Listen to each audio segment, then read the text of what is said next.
आज हम इस वीडियो के अंदर चाइना के एक छोटे शहर को एग्जाम्पल बनाकर चाइना के ओवरऑल इकोनॉमिक स्ट्रक्चर और उसके करंट हालात के बारे में जानेंगे। 2021 में चाइना के उत्तर पूर्व में एक कोयला उत्पाद करने वाले शहर को जबरदस्ती फाइनेंशियल रिस्ट्रक्चरिंग से गुजारा गया। यह फाइनेंशियल रिस्ट्रक्चरिंग चीनी राष्ट्रपति शी जिनपिंग के लिए खतरे की बात है, क्योंकि यह अभी सिर्फ एक शहर है जिसको फाइनेंशियल रिस्ट्रक्चरिंग से गुजरना पड़ा है। इसके पीछे ऐसे कई शहर हैं जिनकी आर्थिक स्थिति बहुत ज्यादा खराब है। हेगंग एक ऐसा शहर जिसकी जनसंख्या 10 लाख से अधिक है। आपको यह शहर रशिया चाइना बॉर्डर पर मिलेगा। इस शहर के ऊपर इसके फिस्कल इनकम से दुगना कर्ज है और यह खबर पब्लिक हुए भी 18 महीने से अधिक का समय हो गया है। इसके बाद चाइना में कुछ ऐसा हुआ जो पहले कभी नहीं हुआ था।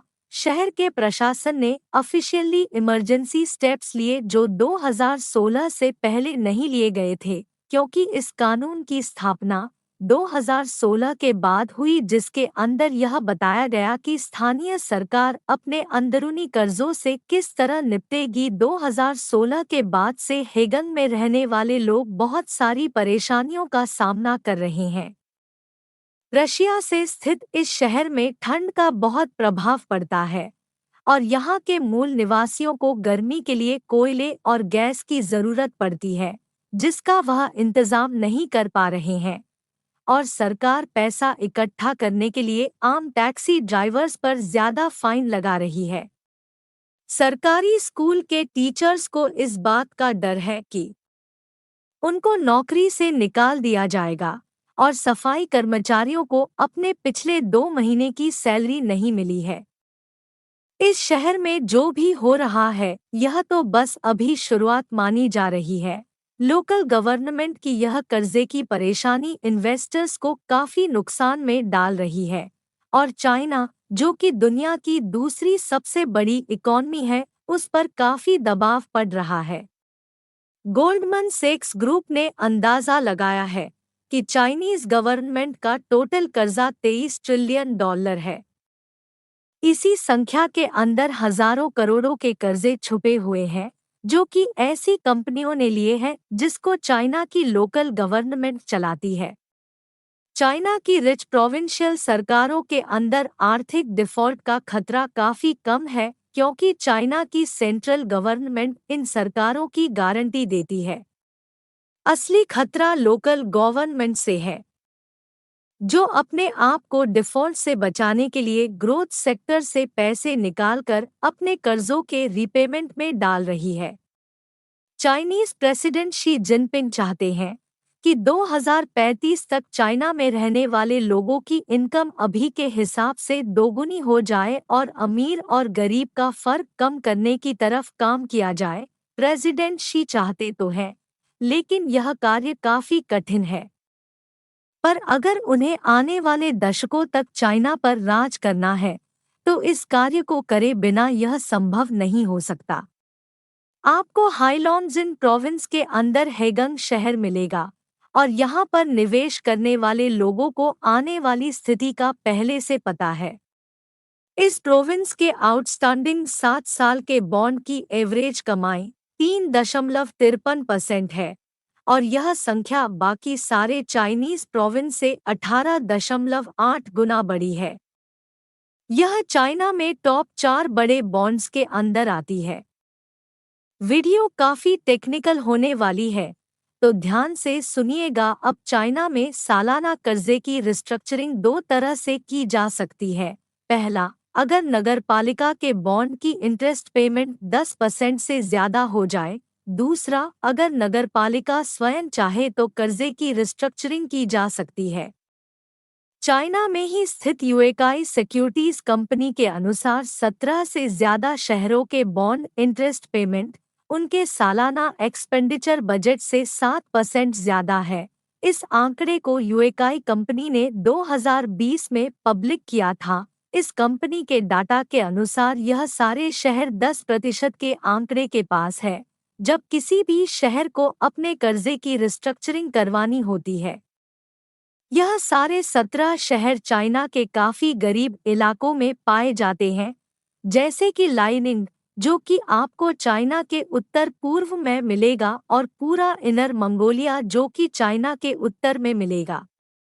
अब सवाल यह आता है कि अगर किसी गवर्नमेंट रन कंपनी के पास अपना कर्जा चुकाने के पैसे नहीं हैं, तो वह सेंट्रल गवर्नमेंट से फंड्स मांग सकती है, ताकि उस कंपनी के इन्वेस्टर्स को कोई नुकसान ना हो। और ज्यादातर देशों में ऐसा ही होता है, लेकिन चाइना ने ऐसे कानून बनाए हैं जिससे वह नुकसान सिर्फ इन्वेस्टर को ही उठाना पड़ता है। और अभी मैंने सिर्फ एक शहर का एग्जाम्पल दिया है, ऐसे और भी शहर हैं। शंक्यू, जिसकी आबादी 70.7 लाख है, यह चाइना के हेनान प्रोविंस के सेंटर में लोकेटेड है। खबरों के अनुसार कुछ महीने पहले ही इस शहर के सरकार के द्वारा संचालित इकलौती बस सर्विस को रोक दिया गया है। चाइना के बड़े शहर जैसे वुहान और ग्वेंगझो के अंदर स्थानीय सरकारों ने पेंशन्स और मेडिकल बेनिफिट्स के पैसे देने में कटौती कर दी है। इनकी वजह से चाइना में इसी साल की शुरुआत में प्रोटेस्ट भी देखने को मिले। बाकी हम सब जानते हैं कि चाइना में प्रोटेस्ट होना कितनी मुश्किल बात है। यहाँ तक कि चाइना के अमीर शहर जैसे शंघाई के अंदर सिविल सर्वेंट्स की सैलरी में भी कटौती हुई है। इनके गिज़ू प्रोविंस में उनकी स्थानीय सरकार लिटरली चाइना की सेंट्रल सरकार से बेलआउट की भीख मांग रही है। बीजिंग में बैठी सेंट्रल सरकार स्थानीय सरकारों को अपने कर्जे कम करने की नसीहत दे रही है। इनमें वह कर्जे भी शामिल है जो स्थानीय सरकार सेंट्रल सरकार को बिना बताए छुपा कर लेती है। स्थानीय सरकार म्यूनिसिपैलिटीज के नाम पर गाड़ियों को इंश्योरेंस देने के बहाने यह कर्जे उठा लेती है। फिनांस मिनिस्टर लियू कून और सेंट्रल सरकार के बहुत सारे अधिकारियों ने चाइनीज लोगों को विश्वास दिलाते हुए कहा है कि स्थानीय सरकारों के पास जितना पैसा होना चाहिए उतना है और उनकी स्थिति अभी के लिए स्टेबल है। अब हम यह जानेंगे कि चाइना में यह कोई नई बात नहीं है। चाइना के शहर और प्रोविंस की लोकल गवर्नमेंट पैसे का हेरफेर करती है और इसके अंदर बहुत बड़ा करप्शन का फैक्टर भी काम करता है। हेगंग शहर, जिसके बारे में हमने शुरुआत में बात की थी, इसकी कोयला इंडस्ट्री काफी समय से लॉस में चल रही है और इसी कारण टैक्स पेयर्स को काफी घाटे का सामना करना पड़ रहा है। इस गिरावट के 3 मुख्य कारण हैं। पहला, चाइना की फेमस और बेकार वन चाइल्ड पॉलिसी, जिसके कारण इस शहर की जनसंख्या 2020 से 16% कम हो गई है। दूसरा, वुहान वायरस का आना। और तीसरा, जब सेंट्रल गवर्नमेंट ने स्थानीय प्रॉपर्टी मार्केट पर क्रैकडाउन किया। वुहान वायरस आने के बाद अचानक प्रेसिडेंट शी ने मास टेस्टिंग का ऐलान कर दिया, जिसका पैसा भी स्थानीय सरकारों को अपनी जेब से देना पड़ा। इसी के बाद कड़े लॉकडाउन का ऐलान भी कर दिया, जिससे स्थानीय सरकारों के रेवेन्यू में गिरावट आई। क्योंकि क्वारंटाइन की वजह से जमीन खरीदने और बेचने में लोगों का इंटरेस्ट नहीं रहा। आपको यह भी पता होना चाहिए कि स्थानीय सरकार इन्हीं लैंड परचेज और सेल से पैसे कमाती है। 2020 में हेगंग ने 5.57 बिलियन युवान के कर्जे पर इंटरेस्ट और प्रिंसिपल अमाउंट देने से मना कर दिया, क्योंकि उसके पास कुल मिलाकर पैसे ही नहीं थे कि वह अपनी किस्तों का भुगतान कर सके। 2021 आते आते इस शहर का कर्जा 30 बिलियन युवान तक पहुंच गया। मैंने इसमें वह अमाउंट भी ऐड किया है जो स्थानीय सरकार छुपा लेती है, यानी ऑफ बैलेंस शीट। आप इसको इस तरह भी ले सकते हैं कि इस शहर का कर्जा 2021 में 230% बढ़ा है। मैं इस नंबर पर दोबारा जोर देना चाहता हूँ, 230%। इस प्रकार का इंक्रीमेंट कोई आम बात नहीं है। यह सारी खबर चाइना के स्थानीय अखबारों में और मीडिया में भी चलाई गई थी, लेकिन जैसा हर खबर के साथ होता है, इसे भी दबा दिया गया। लोकल ऑफिशियल हेगंग में आने वाले टूरिस्टों को और नई ग्रेफाइट इंडस्ट्रीज को परेशान कर रहे हैं। वह चाहते हैं कि उनकी रिलायंस कोयले पर से हटाई जाए और इन दूसरे सेक्टरों पर ध्यान दिया जाए। यहाँ पर हमें ग्रेफाइट इंडस्ट्री के बारे में समझना बड़ा जरूरी हो जाता है। ग्रेफाइट एक ऐसा मटेरियल है जो कि पेंसिल से लेकर इलेक्ट्रिक गाड़ियों की बैटरी बनाने में काम आता है, पर इसकी इंडस्ट्री हेगंग में कोयले के हिसाब से बहुत छोटी है। यह कोयले के हिसाब का सिर्फ 6वां भाग का पैसा ही जनरेट कर पाता है। जैसा मैंने ऊपर पहले भी बताया कि टूरिस्टों को भी परेशान किया जा रहा है। अब यह सवाल बनता है, क्या यह शहर टूरिस्टों को इतना आकर्षित करता है? जवाब है नहीं, लेकिन सेंट्रल गवर्नमेंट हेगंग को गर्मियों की छुट्टियों के लिए एक अच्छी डेस्टिनेशन के तौर पर प्रमोट कर रहा है।